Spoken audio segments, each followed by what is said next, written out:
Hello everyone and welcome to Radio Data. This episode is Future Aware Data Engineer and this is the story of past and current inventions. The Facebook from Mark Zuckerberg versus airplane from Wright brothers. The Dunning-Kruger effect and the Wikipedia. In this episode we'll look at the past and current inventions through the lens of Yuval Harari, Daniel Kahneman and others. My name is Paweł Leszczyński and I am software engineer at GetInData. I am working on the open source Open Lineage project and the mission of the project is to track metadata about datasets, jobs and run and convert it into the meaningful information that can be really helpful when the processing gets broken. I'm also a non-fiction book reader which led me to prepare this episode for you. We're just after a couple of months after the COVID, and COVID took us like 2 years. And the bad thing about the COVID is that many of us lost their relatives, the beloved ones, the people we can just look at the photos now because they are no longer anymore with us. But it also had some good things and the advantages. So I'm the reader guy. I like the reading books. And the great thing about the COVID is that you could really have a lot of time to spend at home. And if you have something that you like doing at home, you could do a lot of that. And for me, it was a reading time. So I'm the non-fiction reader, and it's natural for me that when I'm getting familiar with some stories that happened in the past, I'm trying to see the correlation or how could it be for such a stories to occur now, and to try to find the similarities between the past times and the current times. And this is what today's podcast and the talk is going to be about. Okay, but it's not, it's the radio data. We are all big data and artificial intelligence guys and girls. So how does those two things connect with each other? So we are all currently at the time of big data and AI revolution. And this revolution was going to solve some real problems, and it's also going to introduce another problems. And it's these are just the inventions, and people have done a lot of inventions in the past, and it's really nice to have a look at the inventions that occurred in the past and how do they affect our lives, and actually with a special focus on the impact of our lives that was unforeseen, the impact that was unforeseen by the past pioneers. So based on that, we'll jump into our current times and the challenges that we are facing, because we know as humankind there are some challenges in front of us, and we're going to try the answer to the question, what can we do with them?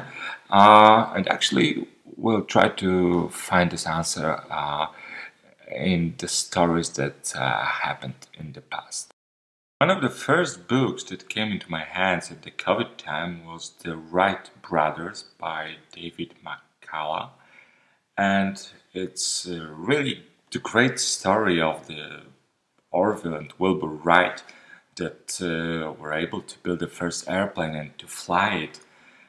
And it's really a great story about the inventions that we do currently in big data and AI. So Orville and Wilbur owned the bicycle store. They not only sold, they also produced the bicycles. And the good thing about the bicycle business is that you have some spare time in the winter times, where the time you can spend on your hobby. And those guys were really much into the flying. They were really passionate about flying and being able to fly it.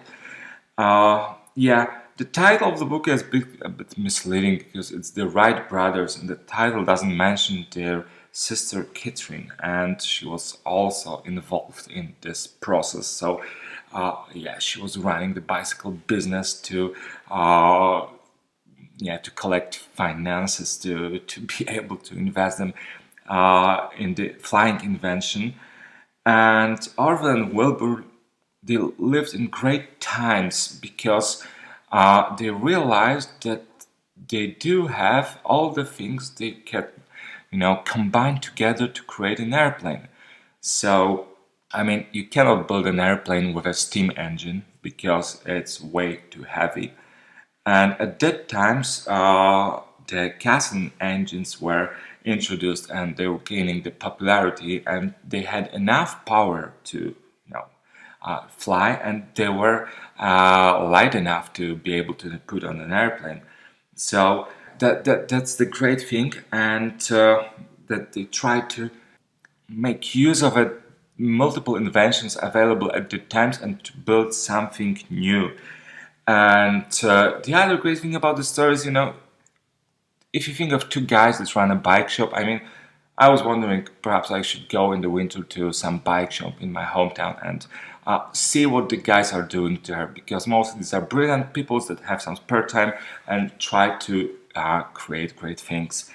And the cool thing about the invention was, they were allowed to fly, to go higher than ever before humans. And they had a chance to foresee the impact of their invention at the early stages. So, I mean, if you think of a question, what makes the flying business so safe currently? I think the answer is that you can easily foresee what happens when you do something wrong. So it was just during their first shows when they were flying with a guest passenger, and they crashed. They fell from 11 meters and the passenger died. Fortunately, the Wright brothers were safe. But it was, a clear direction to them, saying you need to focus on the security, because if you don't, the impact is serious. You're just gonna die. You fall, you die. That's pretty simple, and that's the tough thing, I would say. But it's also, it helped them, because from the early days they could focus on the possible negative impacts of their inventions. And as an opposite, as a contradiction today to them, you may think of, Mark Zuckerberg inventing the Facebook. I mean, it's just creating an app to let the people put their photos from their school, to meet the people they met at the school, and to share with them, how's their living going nowadays. And I mean, if you think of a question, what can go wrong with this, you say, hard to say, probably nothing, just sharing, some personal life experiences and achievements. And at the end, you see Mark Zuckerberg in the Congress answering tough questions. And not only you can see it on TV, but you see that the thing is affecting whole life of everyone on Earth. So I live in the suburbs of a medium-sized town, and in the school my children go every day. During last 3 years, there were 3 suicide attempts, and 2 of them were successful, unfortunately. And actually, the social media took a great role in that, because if you go to the Facebook, you see your friends being at the beach, eating fancy food, smiling, having a great time. And the life is not about the great time. Sometimes you just need to wake up in the morning and drink coffee, eat sausages, and do the same routines every day. But if you look at the Facebook, if you look at the social media, everything is perfect. So you can lose the perception of what is real and what's just on the web. And I think this is a great comparison of 2 inventions that had a great potential And one of them was able, the Wright brothers were able to foresee what can go wrong with this, and based on that, they could build the transportation, the flying industry that is safer than any other transport in the world, just because they could identify upfront what happens if we do something wrong. The other interesting example is the Wikipedia. So, Wikipedia versus the Dunning-Kruger effect. So, Wikipedia is one of the greatest inventions ever. It allows all of us to have an access to the whole human knowledge gathered through the centuries. To have it, to have those things, to have everything just within your telephone, yeah, and to be able to access it immediately whenever you like, and that's a really great thing. And one can ask a question: what can go wrong here? And the answer is Dunning-Kruger effect. The best way to understand and to present Dunning-Kruger effect is to show the chart, a two-dimensional chart, where the dimensions are competence and confidence. So the competence increases over time. Yeah, the more you spend, the more time you spend on something, the more you learn, the more competent you are. You can think of it as getting to learn a new programming language or the new technology. So at the beginning, you know nothing, and you're low, and your level of confidence is low because you know nothing and you didn't even try. And then you click on the how-tos and the demo, and you just copy and paste some lines of code, which work out of the box.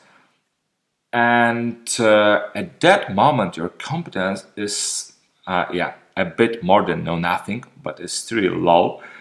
But your level of confidence can get pretty high because, oh man, this technology solves most of my problems within minutes. And this moment, this feeling within Dunning-Kruger effect is called the peak of Mount Stupid, which means, I've spent 15 minutes on something, I see how easy it is, I'm pretty confident in being skilled in that technology. And then, the more time you spend on it, the more real life things you're trying to implement, the level of confidence is falling immediately, because it turns out that this technology doesn't suit that well in your case. You need to do some custom things, and at that moment your competence level is increasing because you spend more and more time on that, but your confidence is falling, and this low bottom point of confidence is called the valley of despair.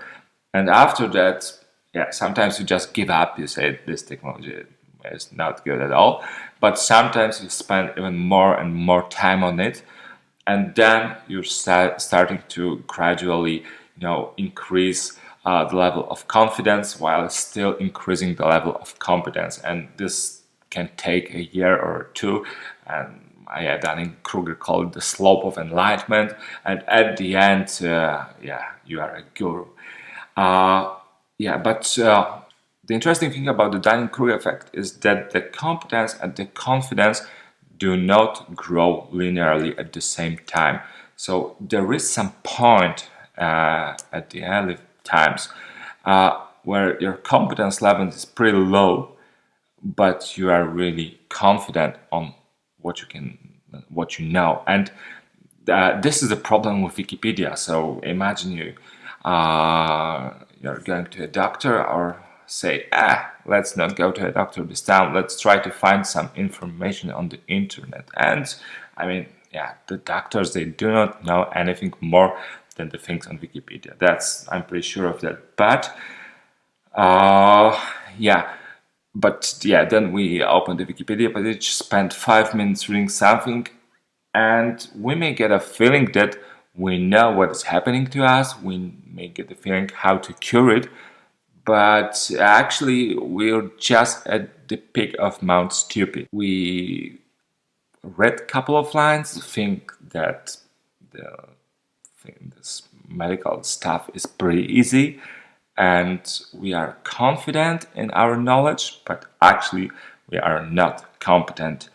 And the medical example is one of them, but there are plenty of them. And the general problem is that we don't need to have experts. We don't need to trust experts.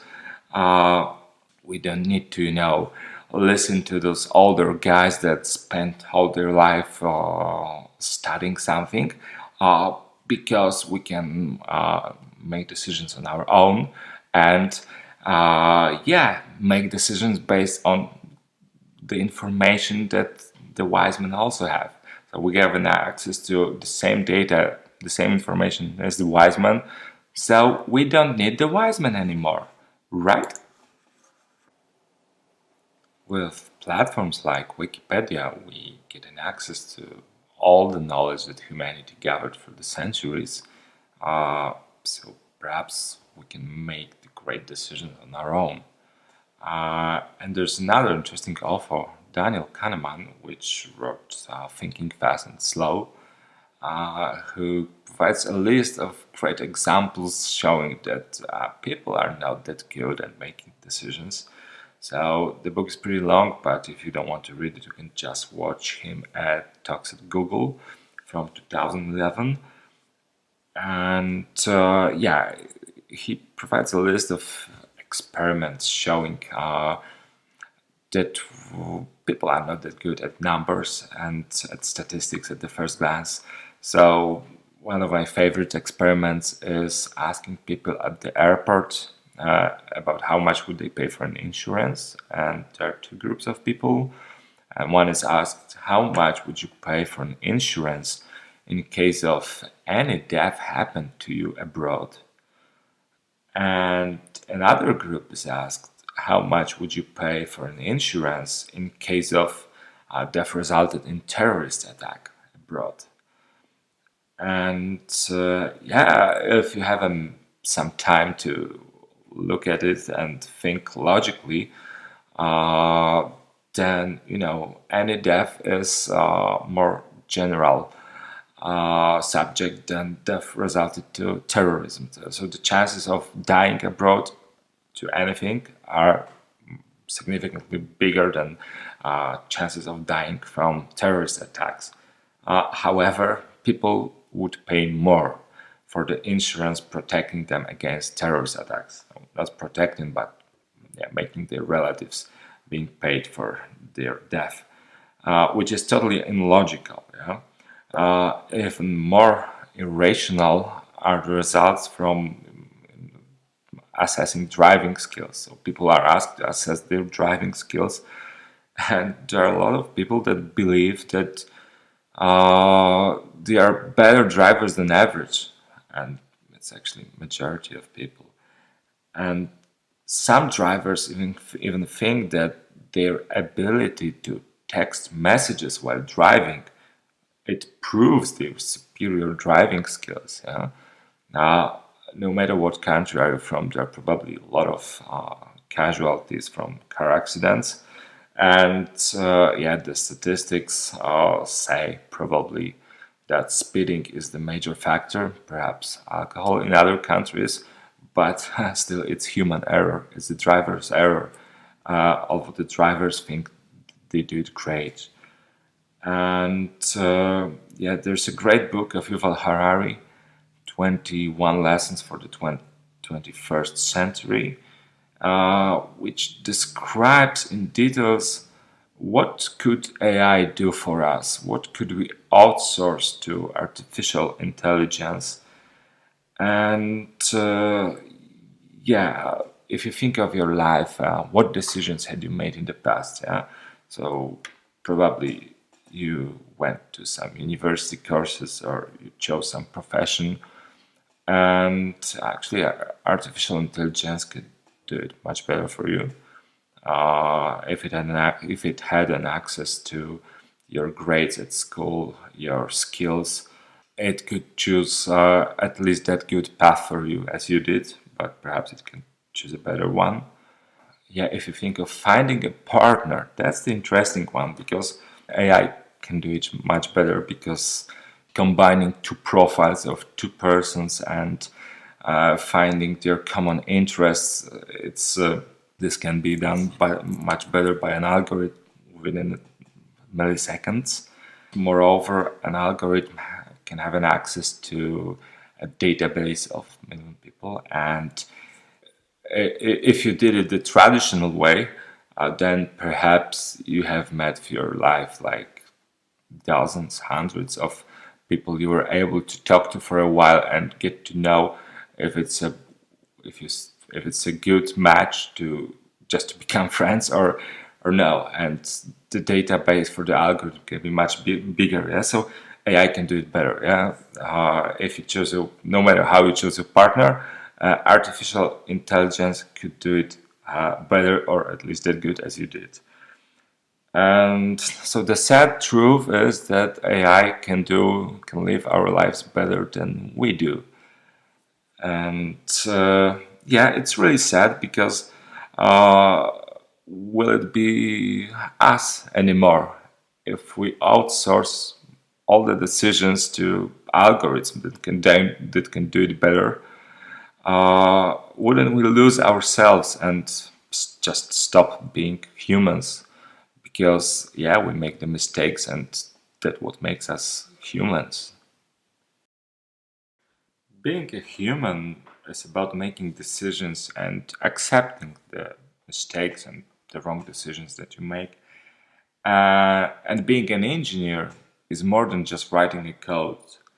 So imagine a situation that could have happened to all of us on the road. So imagine you drive a car and an elderly lady walks into the street, walks onto your lane, the lane you are riding, and on the other lane there is a heavy load truck riding the opposite way. So you are standing in front of a decision to turn into the truck and probably die or harm yourself, or to just go through the elderly lady and kill her.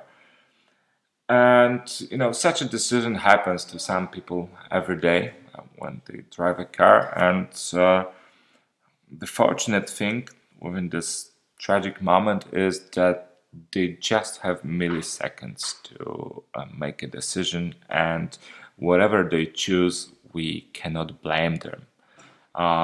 It's because they're at stress, it's because it's just milliseconds, it's because you cannot require anyone else to become a hero, sacrifice his life.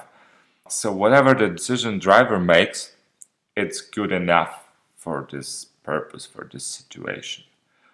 But it looks totally different when you're a software engineer and you're implementing the autonomous car, because in that case you have a lot of time to think of the optimal strategy and what to choose. The problem stated here is really popular, and it's known as trolley dilemma.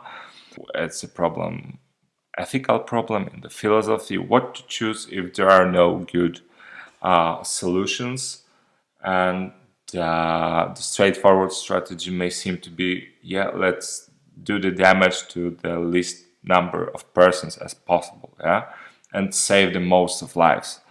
And so actually in practice, even such a strategy isn't good enough, because as an opposite to that, one can think of a situation of being a doctor at the hospital with 4 patients. Three of them are awaiting some transplants, like one with liver transplant, one with kidney transplant, and another one with, let's say, another kidney transplant.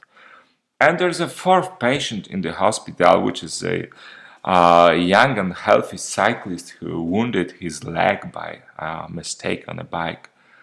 And if you say to your algorithm, hey, my strategy is let's do the damage to the least amount of people possible, then the strategy within the hospital would lead to, hey, let's kill the cyclists and save all other free lives, which is not something we would like to have in our real life, not to mention the cyclists. So these are tough decisions. And remember that when you write a code, it's going to be compiled, built, and delivered into some devices. And if it's an autonomous car, then it will be delivered to millions of devices. So your decision and the code you wrote may have a significant impact on our everyday lives. And sometimes it can save many lives, but sometimes it can kill many people. And this leads us to, this interesting thing that what we do is much more than writing a code, because software engineering at scale is something more than that. Software engineering at scale is more than just writing a code, and the easiest strategy to follow is just don't be evil. And here's the problem: it's hard to define what does it mean to be an evil. Actually, there's a great book by Nick Bilton, American Kingpin, which describes pretty well an example of what can it mean to be an evil in software engineering. So it tells a story of a software engineer, Ross Ulbricht, who built our first drug marketplace. As the Wright brothers, he gave it the times when he was able to combine multiple inventions to create something new out of that. So it was like 10 years ago, and at that time he was able to make use of a darknet, the anonymous internet, with the Tor browser that allows anonymous internet browsing, and blockchains, so that cryptocurrencies, so that could do payment to anyone else on the earth, and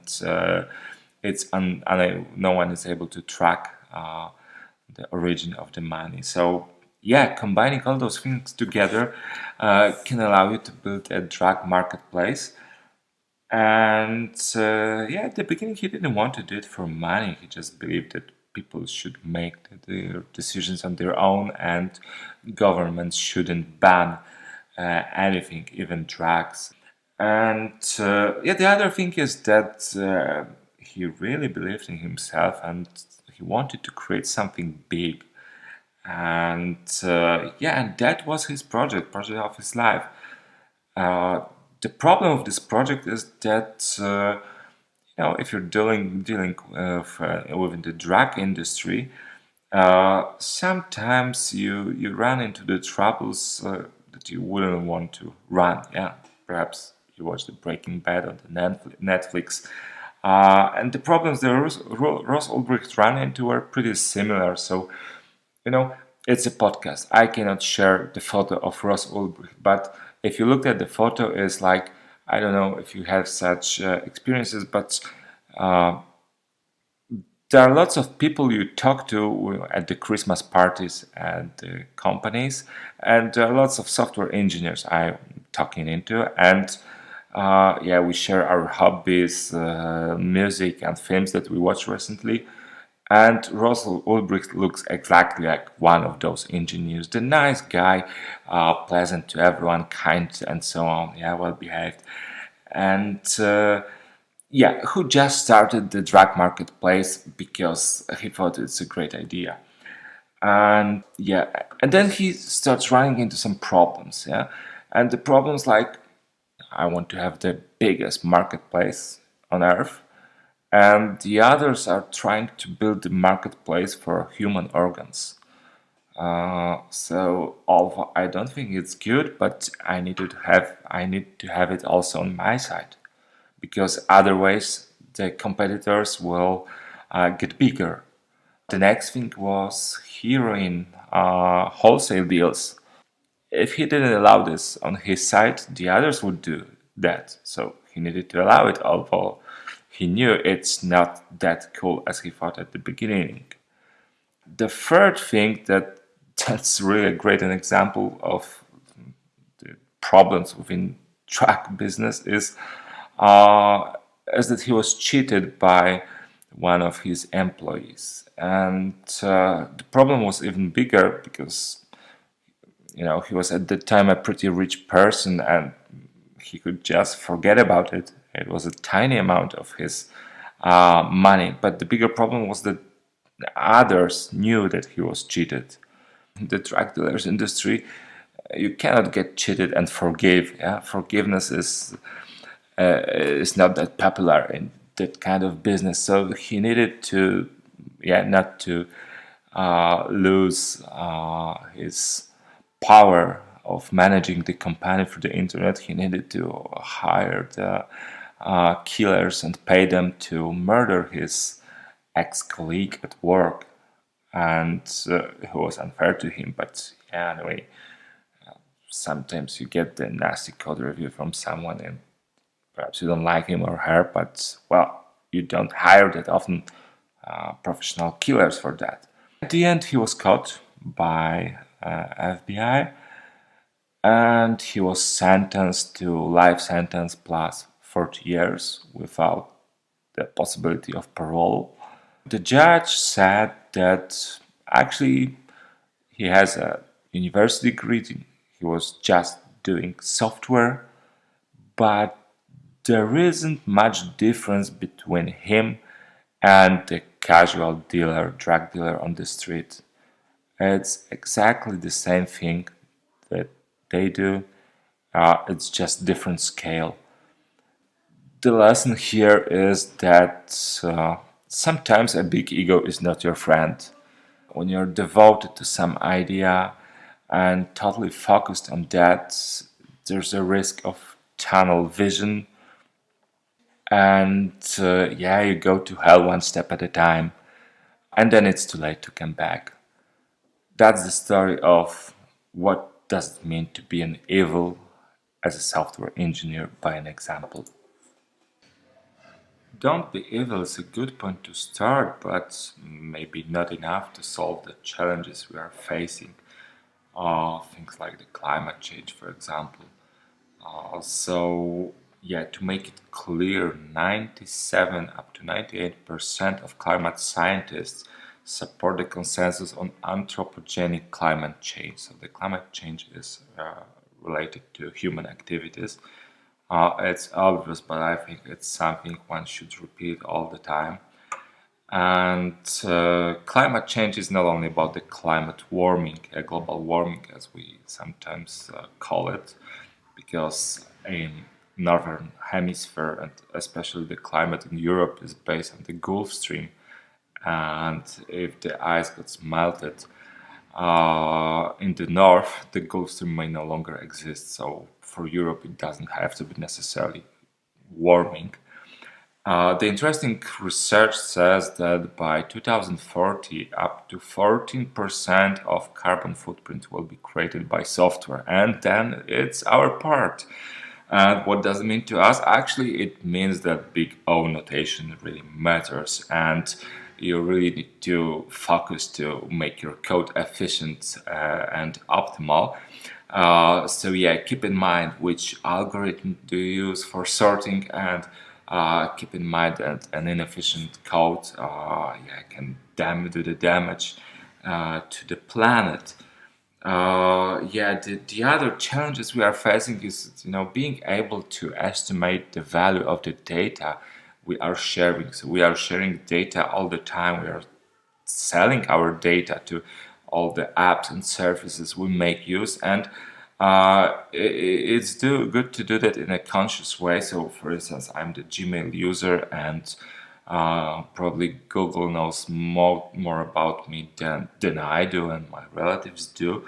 But I think I'm okay with this, because whenever I want to recall or find out anything happened to me for the last 20 years, I can search it in my Gmail browser, and it's really great to for me to have such an option. And yeah, it's not free. I pay with my data, but I'm okay with the deal. So I know what I'm selling, and I know what I get in return. And that's the important thing, to be able to estimate the value of your data and to make the fair deals.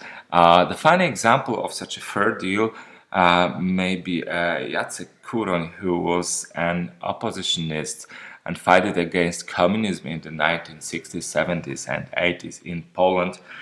And he was the leader and the creator of the unions which helped the workers that were expelled from the factories for political reasons. And his home in Warsaw was the meeting place for other guys fighting against communism. And he massively used the phone to call international newspapers to get the news from other unions from other cities in Poland. And at some day, his wife asked him a question. Jacek, we are not paying phone bills for a year and a half.